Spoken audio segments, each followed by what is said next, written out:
Well, by now you should be very comfortable with Gmail as well as Google Docs, and we're going to jump right into Google Sheets in this lesson 5. And so going to this bottom account here, Donald Wise, I'm going to go ahead and log in, 1EAT@FRI, which you all know by now. We'll log into the account, and this process should be very comfortable for you by now. You can go to Google Drive by going to the top right here with these 9 little squares. That anchors you with the particular tools that we'll be using for Google Drive, and you can click on Drive. Now you'll notice that this brought me to a little bit of a different view than what you saw in lesson 4, but you can always change this view. If you look at the top right here, if you want the list view that we're looking at now, you can click here. If you like the more grid view, you can click on this, and this gives you the grid view. Now some of you may be saying, well, those are 2 views we didn't see in lesson 4. Well, the view we saw in lesson 4 is you can go here under settings and then click on experience the new drive. And when you click on that, it'll actually give you that view that we saw in lesson 4. Now I'm going to go ahead and go with the list view. This is actually my favorite view, where it just shows things in a list. And basically what we'll do is let's go ahead and create a new spreadsheet. You may remember the example where in the previous lesson we did an example where we broke our 7th graders up into groups and they all worked on a document. Now this time we're going to have them work on a spreadsheet. So let's go into period 1.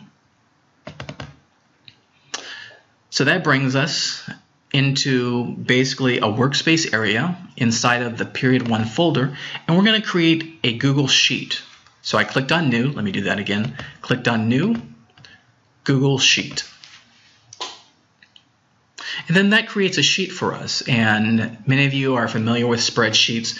Basically a spreadsheet gives you a visual of columns, which are given letters at the top here, and rows, which are given numbers on the left. And so spreadsheets are very useful for taking data and listing it out in an organized format and then analyzing, manipulating that data, or reporting on that data. And so again, we have the 7 main sections. We have the title here. We'll go ahead and give this a title. Data analysis. We then have the toolbar, or you can call this the menu bar. We then have another bar where you can do formatting. We have the body of the spreadsheet. And then you have, again, comments, share, and then the 7th item is group chat, which doesn't appear until you share it with somebody. And so let's go ahead and create some column names. Student name, number of times in a week eats with family. So you remember the example that we were doing is basically having students analyze data in order to come up with factors that strengthen family ties. And so we're going to have one of those groups list the data that they find out. So they talk to Joe, they talk to Sue, they talk to Fred, they talk to Bobby, they talk to Sally. And Joe, he eats with his family 0 times a week. Sue, 2 times a week. Fred, 5 times a week. Bobby, an amazing 7 times a week, and Sally, also an amazing 7 times a week. Being able to have the data in this particular format is very nice. And you can also do data manipulation and formulas.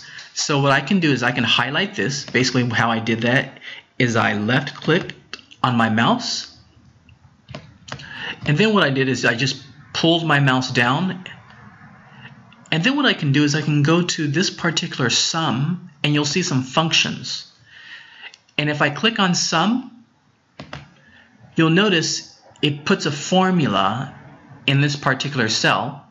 I can click away from that cell, and it gives me the sum total of all of these items. So that's a very nice way for you to actually take data and perform mathematical equations on that data. Now there's other things you may want to do. You may want to actually highlight this entire table. And then if you look at this particular icon, you can insert a chart. So I'll click on that. It lets you choose what chart you'd like to do. And I'll go ahead and click on this chart. And then I'll click Insert. And what it's done is it has actually made a chart where it shows Joe had 0 times eating together, but Bobby and Sally had 7 times eating together. So the students can create visuals with the data that they collect with just point and click. Well, that's, for this one salary point, the simple basics of using Google Spreadsheet.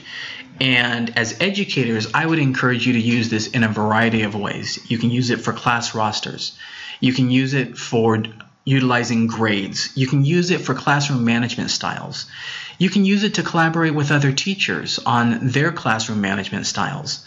And particularly in mathematics, in English, in physical education, where you want to track people's times around the track that are running, you can use this in a variety of ways and have a central location to keep your data. Great. Thank you very much. Please go on to the reading section.